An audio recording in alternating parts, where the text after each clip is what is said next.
আপনি কি ভেবেছেন আপনার নামাজ দিয়ে আপনি জান্নাতে যাবেন? আপনি তাহাজ্জুদ গুজার, সেজদা দিতে দিতে কপালে দাগ ফেলেছেন, এটা আপনারা জান্নাতে নেবে না। আপনি এলাকার সবচেয়ে বড় হাতেম তাই দানশীল, এই দানের ভরসায় বসে আছেন।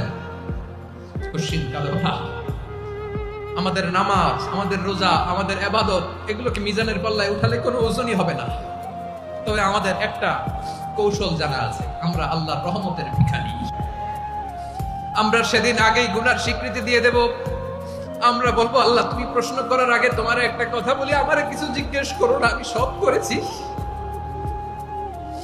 এমন কোন পাপ নাই যে পাপ আমারে দিয়ে হয় নাই।